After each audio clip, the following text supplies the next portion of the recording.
Hello, everyone. I'm Sean. This is who? And we are the Courageour Frights, back once again for another movie review. Yes. So this time we had the pleasure, I guess, of watching Him. Yes. If you like footballs, the foosballs, And horror. which I don't know if those two things really go together very well, but After watching the movie, I still am not convinced that they go together. this is like history in the making. This is the only football-related horror movie. Possibly. Ever is probably ever going to be, but Yeah. actually they could do it. They could do it. If they really wanted to. But When I heard this concept, the first time I was like, there's a football horror movie. I was like, what the hell is that? And then we saw the trailer for it. And it made it very obvious there was some kind of like satanic cult thing or something. And I was like, the first thing that came to my mind was Suspiria.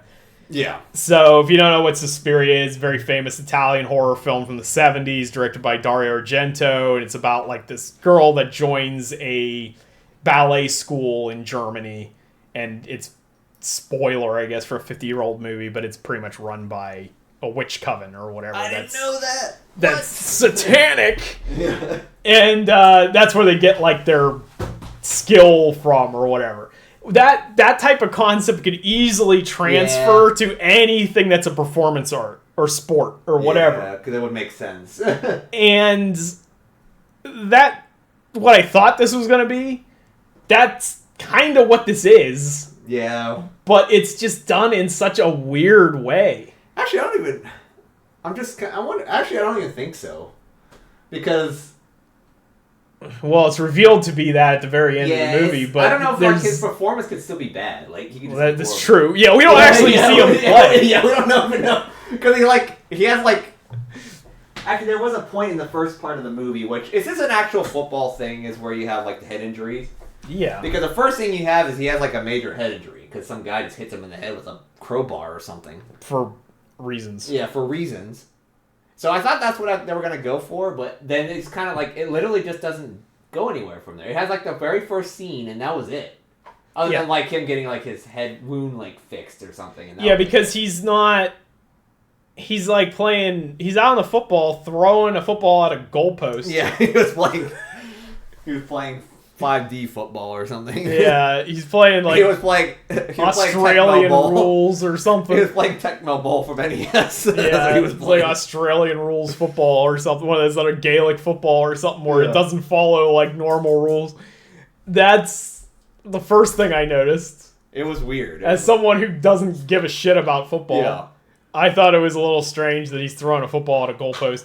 And then the football like ricochets off the goalpost and just spins in place like indefinitely. Yeah, it was kind of weird. It's like it had like a supernatural element. Yeah, and then a guy in a goat man walks up to him and beats him over the head. Yeah, hits him in the head with the crowbar. Yeah. And actually, now that I think about it, was his coach that one guy at the very the one trainer? Probably. Now that I think, because he was in the it was like a weird scene because he's at the football field and he's like, his coach is on the other side of the field. Is like, I'm going to see you tomorrow. Oh well, no. And then he walks away. They revealed that at the end of the movie that the guy that clubbed him over the head was one of the cultists. Yeah, I'm talking about like his actual coach. Right, he was in on it. Yeah, okay. They were all this whole thing. It was like a grooming thing. Yeah, they all were gonna knock this guy out so that he could join this training. Yeah, to join this weird training bunker in the desert. Yeah, with Marlon Wayans or whatever. And he's like doing I don't know. Who used to be the GOAT? Yeah, greatest of all time. Because which they retire or something. Yeah, they say the GOAT like 1,200 times in this movie, and it's because the movie originally was called GOAT. Yeah, and Sony has like an animated movie coming out about goats or some shit, so they changed it to Him, which Goat Simulator. I don't know why it's called Him. I think there was a reason. I read a little bit in some other article, and there was I don't remember what the reasoning was, but there is a reasoning for it. Great. They switched it because something to do with a religious thing. Okay, it's much like the actual film itself.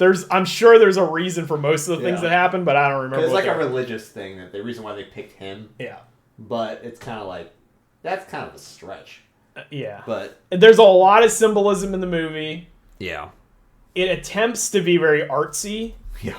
But Which Suspiria does too. Like, to be fair, that's one of the biggest complaints about Suspiria, is that it's all substance or it's all flash and no substance. Like, and that's a problem that all Italian movies tend to have, is that they're more about stylistic choices, artistic looking shots, color, all of that stuff, and there isn't a coherent plot in most of them. Yeah. And Suspiria is a lot better than most. Stuff. Yeah, it's like an art house film. And Suspiria is much better than most, but there are moments in Suspiria that are absolutely ridiculous. Like the part where the person wanders into a room, looks at the room, there's nothing there, and then they they leap across what you think is a small gap, and then they fall into a room that's just nothing but barbed wire.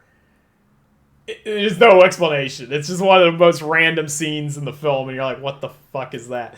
Him is like that scene, but forever. Yeah. Like, every scene is random. Because there's like a weird scene where... okay, here's some spoilers, I guess. I don't think anybody cares. Spoiling scenes here. Spoilers for this movie nobody's gonna watch. Like, he's like in a sauna. Yes. Like... They have a little subplot where fans are like they're like almost like I don't even know what they were. They're like zombies or something, like cultists. There's a thing. All of this guy's fans, his entire fan base, like, I don't know, are psychotic maniacs. Yeah, they like just camp out outside of his like compound. Yeah. And just like spit on cars, I guess. Right. I don't know what they were doing. I guess those were actually like Marlon Wayans fans. Oh, that could be it. Yeah. And because they're like, we don't want you, or something like that. So they must not be Cam's fans, the main guy. They were like the football players' fans or whatever. They're like Isaiah White's fans. Yeah, Isaiah White's fans. Which is like Marlon Wayans' character. Yeah, he won like 8 Super Bowls or something. It was like... Right. He won like all the games. Well, because he's like 50 years old and he's still playing the game somehow. Yeah. And they're like, why should we leave? We want the other guy. But he's like in a sauna. The one super fan... I think they called her like Marjorie or something. So she must just hang outside. Was like hiding in the. She's hiding in the sauna. Which actually it was a kind of a cool looking shot. That scene was really cool when Isaiah leaves. Yeah. And then she just like crawls out from under the bench, like she's been there the whole time. Yeah, he was like he's like trying to like rest or something. Yeah. But the weird thing makes it is like they have like these two like guys in their underpants. They're like crawling around the floor. Those are her backup dancers. I don't know who they were. They just looked really strange. I was like, and then they were just like they're like gremlins. I don't even know what they were supposed to be. Yeah, it was really strange. It was like kind of who are these guys? What the hell is going on? Yeah. That's most of this movie. And then Marlon Wayans is like, he just picks her up and just throws her and like kills her. So yeah, he throws her across the room. He kisses her and then kills her. Yeah, and then throws her into the wall and kills her. It's really bizarre. Yeah, it's quite. But that's probably like one of the better scenes in the movie. Yeah.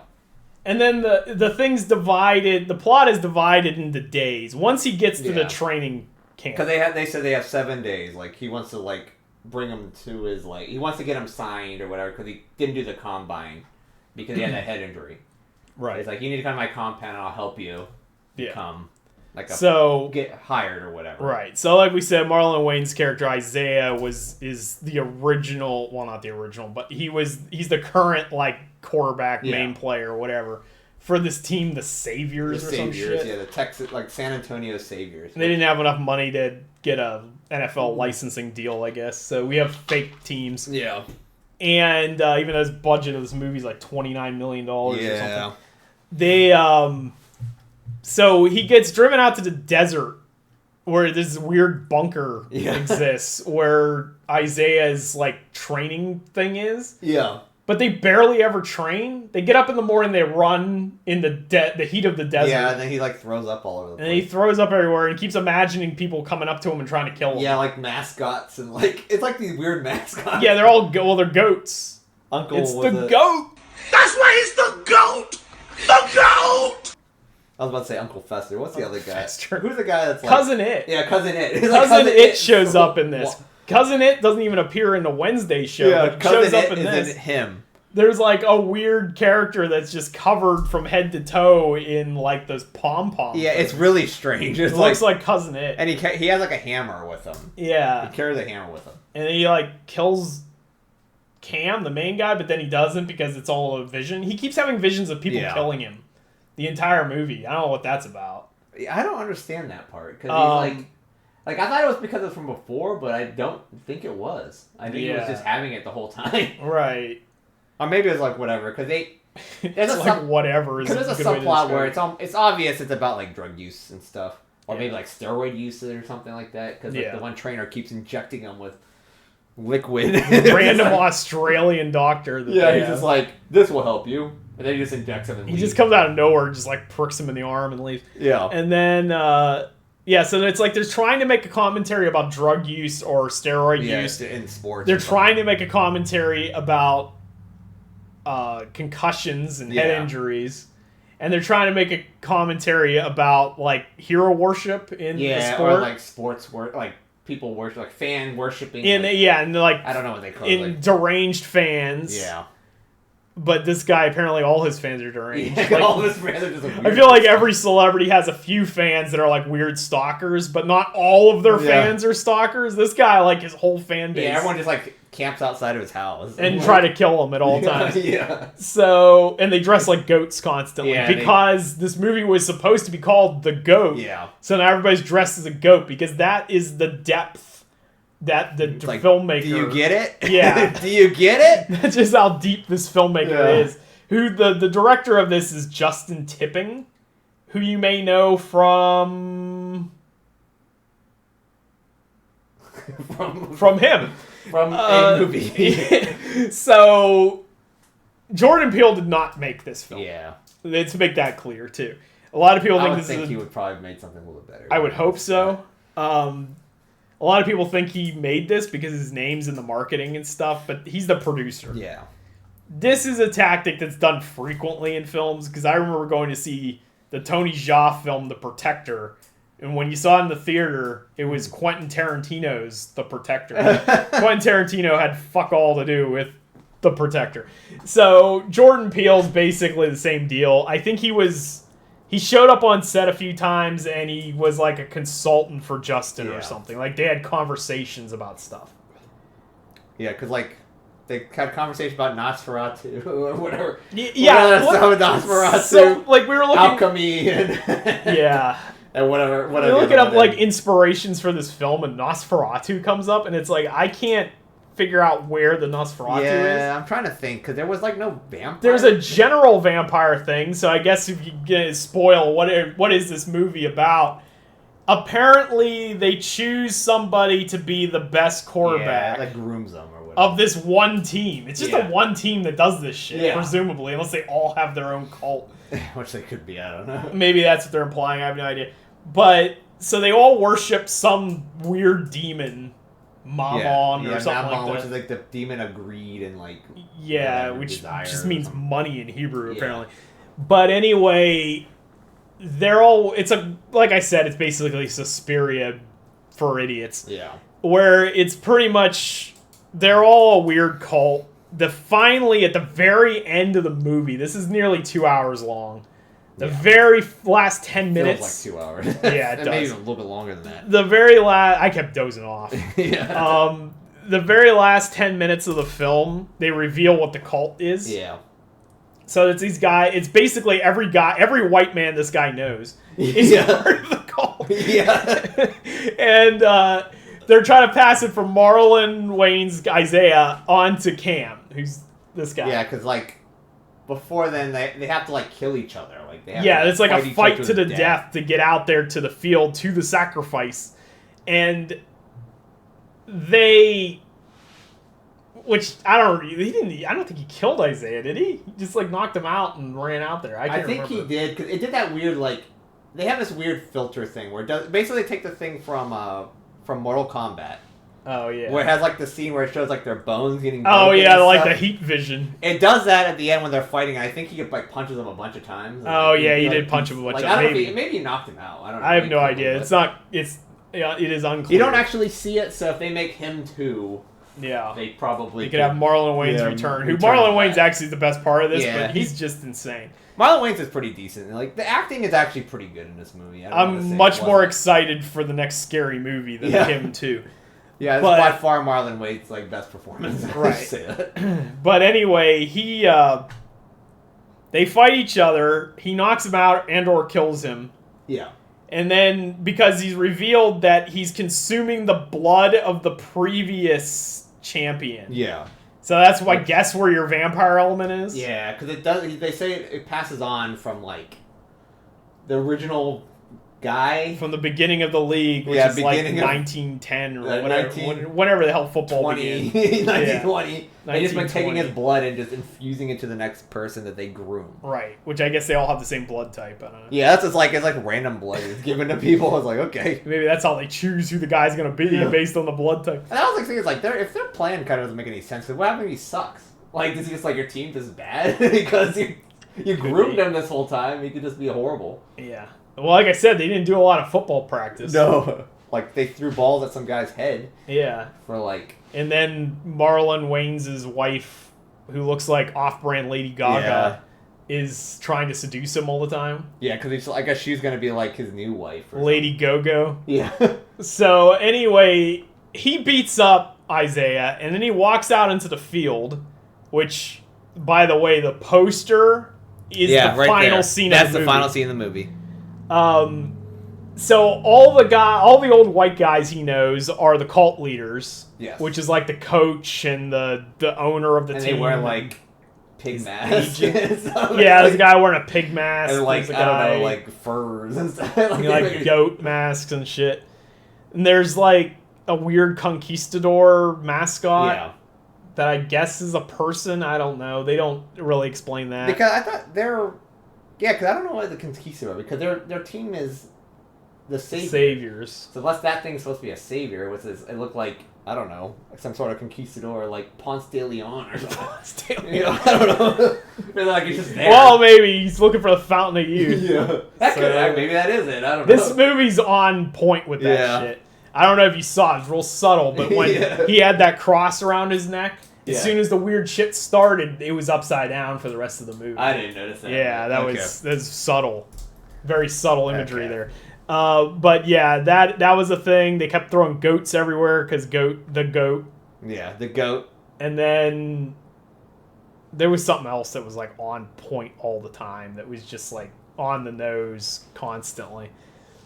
But anyway, so he goes out there. The movie ends in a ridiculous bloodbath. Yeah, because it's like a fight or whatever. it's a fight between a pro football extraordinaire against like 90-year-old men. Yeah, 90-year-old like I don't know, like league team owners. Yeah, it was great. Actually, I thought the one part I thought it was funny was when they was giving that book that she was supposed to sign. They had the sign here sticker. Yeah, it's player sign here. It's like on like the what's it called, I was gonna say Nosferatu, but it wasn't that. Nosferatu. The Book of the Dead or whatever, but Necronomicon. Necronomicon, but it has a sticker that says sign here. Please sign here on the line. Yeah, so he decides that he's not going to go through with it after all this shit. And apparently that's breaking the cycle, I guess. And then he decides to kill everybody. Like it shows in the poster over here, there's a whole bunch of, like, the Dallas Cowboy cheerleader team is there. And they're all, like, satanic cheerleaders. They have masks covering their face. Yeah. And then there's, like, a bunch of satanic drummer boys. Yeah, there's in the background. Satanic marching band. And he goes on a bloodbath. He takes a sword off a guy. The sword looks like it's from Spirit Halloween. Yeah. It's really bad. And then he just goes on a rampage and murders everybody. Mm-hmm. I like when he stabbed the one dude through the back by throwing his sword into the ground, but then the sword somehow flew into the guy's back. It ricocheted off the ground. It was fantastic. Very well choreographed. Yes. I like when he cut the dude's head off and like 50 gallons of blood shot. Like I said, they were trying to do artistic, because that was supposed to be an artistic scene, because it was like blood was spraying up the Yeah, it's like somebody watched an Italian horror film. Yeah, it's like a Giallo film, and then they wanted to try to emulate that, but they didn't. They missed the point of like 90% of it. Yeah, they just took all the very artistic points of the Giallo film. Right. Even though they didn't do it better than a Giallo film. But. No, and like I said, that's a criticism that most Italian films have, is that they're all flashy, artsy stuff. Yeah. And no actual plot that makes sense. And they did master that. Which, that's another thing, is like, I don't know if this was supernatural or not, because it was like it had like hints of supernatural stuff, and then it didn't have hints of supernatural stuff. Because a dude got pulled across that the part stadium, there is like, and then exploded. It just randomly just showed up that some supernatural thing was there. Demon just grabbed his agent and like dragged him onto the field, onto the pentagram that you see here on the poster. Yeah, you see it on the ground here. He basically drags him to the middle here, and then he walks away like I thought something cool was going to happen because he's getting pulled, like his arms and legs are getting pulled different directions. And then he said you need no guts, no glory without guts or something like that. And then I thought it was going to get pulled apart like Day of the Dead or something like that. Or you know, like a Romero zombie film or something where the zombies pull him apart and his guts all spill out or something. Because that's about how subtle this movie is. But no, he walks away, and then the dude like explodes off screen in the background. He just explodes, and this blood fountain everywhere in the back, and that's like it. That's pretty much the scene in the poster. And then while he's walking away, F-16s are flying overhead with the red, white, and blue thing coming. They also do like a weird chant. They're doing a chant, and it's almost as bad as the power of one, the power of two, the power of many. Yeah. Except for this time, it's the land of the free, the home of the brave. They're just doing like the stupid American slogan thing, but for like football as a weird satanic chant. Yeah, it was quite strange. It was really dumb. I was like, that's just funny. Like, I just like the F-16 flying overhead. It was like, well, I guess he didn't sign. Yeah. I was like, what? It's like, you didn't sign, guys. You don't have to do the flyover. Yeah, you don't do the flyover. We'll just do it anyways. So that is him. Actually, the one thing I wouldn't understand is like, what would be the implications after this? Like, oh, all the team members are now dead in this one specific team. Yeah. It's like, wouldn't that be a big news story? It's like, oh, and Marlon Wayans is now dead. Everyone's dead, yeah. And we found, I don't remember his name. Cam. Yeah, Cam with a bunch of blood all over him. Mm-hmm. No, he's fine. It's kind of a... Apparently, this is a very similar ending to another horror masterpiece that came out this year, The Home, which is Pete Davidson's horror debut, I guess. Yes. Horror icon Pete Davidson. And that ends in the same way, I guess, where he just becomes a crazy bloodbath for no reason at all at the very end of the movie. Yeah, like this one is definitely a bloodbath. It does the same thing. Great. Moving stuff. So that's kind of very artistic. Yeah, I use that term loosely. Flies over everyone's head. It's an attempt, like F-16. Yeah, the symbolism went over our head like those F-35s. So that is our review of him. Yes. I think that's probably going to wrap it up. Yeah, I would not recommend. I do not recommend. Yeah, I'm going to say also. Wait for it for streaming if you really want to watch it. Yeah, this is a streaming movie for sure. But I don't know. It's like you had some good movies this year. I guess you had a lot of good movies this year. This was not one of them. Yeah, I'm trying to think. We didn't watch The Long Walk yet. I'm sure that's probably a little bit better. Yeah, I'm going to go out on a limb there and say that The Long Walk is better than him. But, yeah. So I think that's going to do it for our review of him. If you like this review, give us a thumbs up. Consider subscribing for more like this in the future. And you too can feel the strong swelling within. See ya.